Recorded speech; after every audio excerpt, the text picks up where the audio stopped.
अस्सलाम वालेकुम physical education तमाम स्टूडेंट्स को मेरी तरफ से अस्सलाम वालेकुम। आज का हमारा जो टॉपिक है वो फ़िज़िकल एजुकेशन के नेक्स्ट एमसीक्यूज़ लेक्चर नंबर 4 है। इसके अंदर हमारे कोई हार्ट के हवाले से, कार्डियक आउटपुट के हवाले से जो है ना इसमें हमने डिस्कस किया है हमारे जो जो इनर ऑर्गन्स हैं हमारे बॉडी के लिए, अपर लिम्ब के और लोअर लिम्ब के। सबसे पहले 91 एमसीक्यूज़ हमारा जो सिलसिला आगे चल रहा है। Location of pancreas in human body is behind the stomach. A picture show that in red colors pancreas और पेंक्रियास का काम क्या है?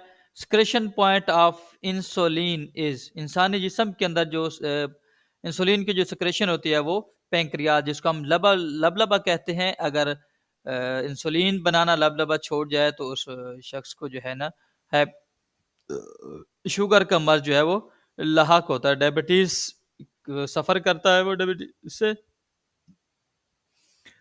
Insulin reduce blood glucose mean in human body, यानी कि वो शक्कर को जो है ना वो रिड्यूस करती है, ग्लूकोज को।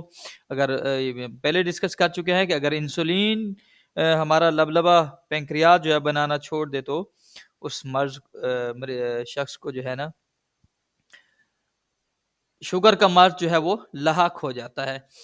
The hepatitis is located below the thalamus and above the brain stem. ये पिक्चर के अंदर ऐसा देखा जा सकता है कि ब्रेन स्टेम जो है उसके बिल्कुल ऊपर जो है वो हाइपोथैलेमस है। और ये इसके अंदर ये हाइपोथैलेमस के काम क्या है, ये करता क्या है? हाइपोथैलेमस जो है ना हमारे बॉडी टेम्परेचर को, थर्स्ट हमारे प्यास को और हमारे इमोशंस को जो है ना वो कंट्रोल करता है। हाइपोथैलेमस का जो काम है। उसके बाद the hypothalamus control our body, ये वही चीज वजाहत जो मैं पहले बता रहा था। सबसे पहले क्या करता है? मेटाबॉलिज्म को कंट्रोल करता है, वाटर बैलेंस को कंट्रोल करता है, फिटीग हमारी थकावट को, बॉडी टेम्परेचर को, हंगर को। यानी कि ये तमाम जिस्म की को ये खुराक हम खाते हैं या पानी का जो बैलेंस है, जो बॉडी टेम्परेचर है, भूख प्यास थकावट वगैरह को कंट्रोल करता है। The glands is attach to the hypothalamus. Pituitary gland, कौन सा ग्लैंड जो है वो हाइपोथैलेमस के साथ अटैच होता है? वो पिट्यूटरी ग्लैंड है। इसको मास्टर ग्लैंड भी कहता है। आगे इसका एमसीक्यूज भी हमने बनाया हुआ है कि ये सबसे बड़ा ग्लैंड है और ये तमाम ये हाइपोथैलेमस के साथ ये अटैच है और बॉडी के टेम्परेचर भूख प्यास वगैरह को ये कंट्रोल करता है। तमाम इन निज़ाम को एक्चुअल जो है ना हमारे जो सिस्टम जो फंक्शंस हैं उनको कंट्रोल करता है। और other name of pituitary gland master gland, इसको मास्टर ग्लैंड भी कहा जाता है। मास्टर ग्लैंड इसलिए कहा जाता है कि ये तमाम जिस्म के बॉडी को टेम्परेचर को, थ्रस्ट प्यास और बाकी जो मेटाबॉलिज्म प्रोसेस है हमारे जिस्म का, खुराक के हाजमे का अमल है उसको भी कंट्रोल करता है, जो एनर्जी प्रोसेस है उसको भी कंट्रोल करता है hypothalamus.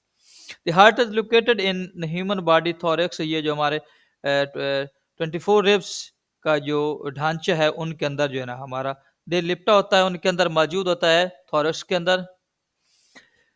As the heat heart beat sound resulting from the closing of the valve is lub dub. ये दिल के अंदर जो है ना वो देखा जा सकता है कि लब डब की आवाज जो आती है जब हार्ट बीट जो है हमारी, जो खून जो है ना ब्लड को पंप कर रहा होता है। Heart as pump and result in abnormal heart sound is मर मर्स। जो हमारा दिल जब धड़क रहा होता है तो मर मर्स की आवाज़ जो आती है, ये जदीद तहकीक से इसके बारे में मालूम किया गया है कि इसके दिल की आवाज़ कैसी जो है ना साउंड सुनाई देती है। 101 एमसीक्यूज हमारे पास है। The pressure that blood exert on the walls of the blood vessels, it is force that cause blood to continue to flow in the blood vessel is called blood pressure। की ये definition है actuals कि blood pressure है क्या? The blood pressure that blood exert on the wall of the blood vessel, यानी कि हमारे खून की नालियों के अंदर जब खून गर्दिश करता है या दिल जो है ना उसको पंप करता है जिस्म के अंदर, it is a force that cause blood to continue to flow, यानी कि बहता है, ठीक है, इन द ब्लड वेसल खून की नालियों में, तो वो ब्लड प्रेशर कहलाता है। The cardiovascular system serves important function during exercise. Cardiovascular system जो है हमारे जिस्म में एक्सरसाइज के दौरान क्या क्या फ़राइज़ सर अंजाम देता है, क्या काम करता है। सबसे पहला जो इसका काम है कार्डियोवास्कुलर सिस्टम का हमारे जिस्म के अंदर, वो है delivery of oxygen to working muscle. जो मसल्स हमारे एक्सरसाइज के दौरान काम करते हैं उनको ज़्यादा से ज़्यादा ऑक्सीजन एनर्जी मुहैया करना, ऑक्सीजन की शक्ल के अंदर। Oxygenated blood by the retesting it into the lungs। Oxygenated blood, गंदा खून जो है डीऑक्सीजनेटेड ब्लड लंग्स के अंदर पहुंचाना, फिर लंग से वापस वसूल करना, ठीक है। और delivers nutrient and fuel to active tissues. Active tissues को जो है ना ग़िज़ाई अज्जा का पहुंचाना, डिलीवर्स न्यूट्रिएंट्स जो हमारे जिस्म के अंदर जो एनर्जी से, ऑक्सीजन से और दीगर जो हम ग्लूकोज के सूरत हमारे जिस्म में स्टोर होते हैं उनको पहुंचाना एक्टिव टिश्यूज तक। ट्रांसपोर्ट हार्मोन्स, जो केमिकल मैसेंजर्स जो हार्मोन्स हैं हमारे अंदर, गदूद जो है उनको पहुंचाना, ये जो है इनका काम है हमारे कार्डियोवास्कुलर सिस्टम का एक्सरसाइज के दौरान, ये सबसे अहम काम है। 103 एमसीक्यूज और उसकी explanation is the amount of blood ejected per beat from left ventricle and measured in milliliter or beats। stroke volume की एक्चुअली ये डेफिनेशन है। stroke volume is the amount of blood ejected। ये stroke volume ऐसी खून की मिकदार जो दिल eject करता है पर बीट, एक बार जब दिल धड़कता है, फ्रॉम लेफ्ट वेंट्रिकल से, और उसको मैयर किया जाता है मिलीमीटर या बीट के अंदर। The resting heart rate average is 60 to 80 beats in minutes in healthy adult.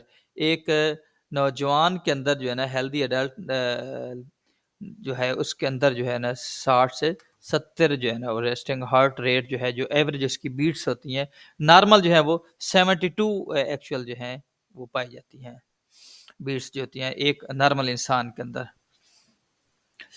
In elite endurance athlete heart rate as low as beat 80 to 40 जो है ना वो एक जो इंडोरेंस एलीट एथलीट है उसके अंदर जो होती है, उसकी जो बीट्स हैं वो 28 से 40 होती हैं।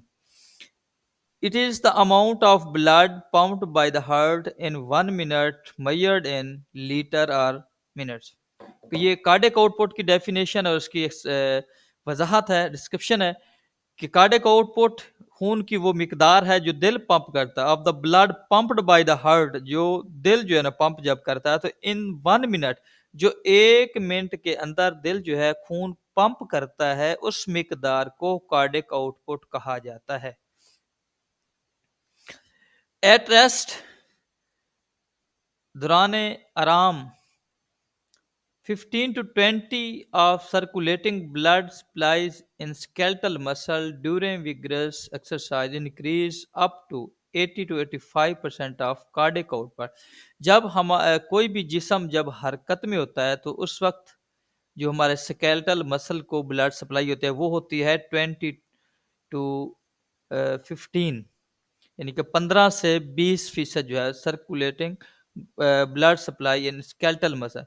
लेकिन जब हम विग्रस टाइप मुशक्कत वाली एक्सरसाइज करते हैं, during vigorous exercise increase up to, वही ब्लड जो है सर्कुलेटिंग जो है हमारे स्केलेटल मसल के अंदर वो 80 से 85% होता है, वो उसका कार्डियक आउटपुट जो एक वो पंप करता है दिल।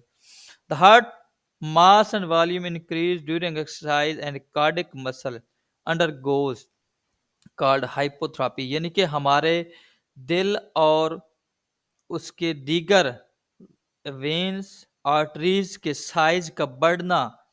The heart mass and volume, दिल के मास और उसके वॉल्यूम के अंदर यानी कि खून की मिकदार बढ़ना और उसके साइज बढ़ना due to exercise increase during exercise and cardiac muscle, दिल से जो मुतल्लिका मसलन वेन, शरियाने और कैपिलरीज जो हैं अंडर गो, वो किसके थ्रू, यानी कि उसको क्या कहा जाता है, हाइपोथ्रोपी कहा जाता है।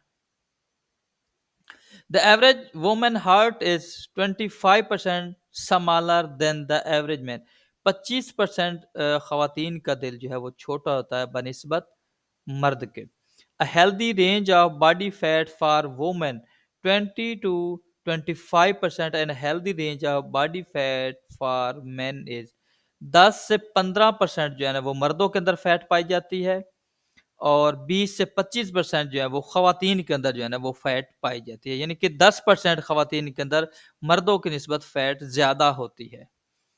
तो थैंक यू, आज तक का हमारा जो टॉपिक था 110 एमसीक्यूज़ हमारे एनाटॉमी एंड फिजियोलॉजी के मुकम्मल। इंशाल्लाह ये टोटल 450 के लगभग के करीब हमारे पास एमसीक्यूज़ का डाटा जो है ना बैक डाटा मौजूद है। इंशाल्लाह हम ऐसा-ऐसा इनको 20-20 10-10 करके अपने फिजिकल एजुकेशन के स्टूडेंट जो लेक्चरर की, फेडरल पब्लिक स्कूल के अंदर फिजिकल ट्रेनिंग इंस्ट्रक्टर की, तहसील सपोर्ट्स ऑफिसर की, या दीगर किसी भी टेस्ट के हवाले से वो तैयारी कर रहे हैं, लाइक पीटी की तैयारी, फिजिकल एजुकेशन टीचर की, एजुकेटर्स के लिए तैयारी कर रहे हैं, तो इंशाल्लाह उनके लिए ये पे हेल्पफुल रहेगा। कमेंट्स कीजिए, दोस्तों के साथ हमारे वीडियोस को शेयर करें, लाइक करें, शेयर ज़रूर करें दोस्तों के साथ। हो सकता है ऐसे दोस्त जिसको में जिसने प्राइवेट किसी यूनिवर्सिटी से या किसी कॉलेज से किया तो उसको इस बात की समझ ना हो, ठीक है, तो हमारे लेक्चर सुनकर हमसे मशवरा भी ले सकते हैं। इंशाल्लाह हम आपको हर वक्त जो है ना आगाह करते रहेंगे। आज तक के लिए इजाज़त दीजिए। अल्लाह हाफिज़।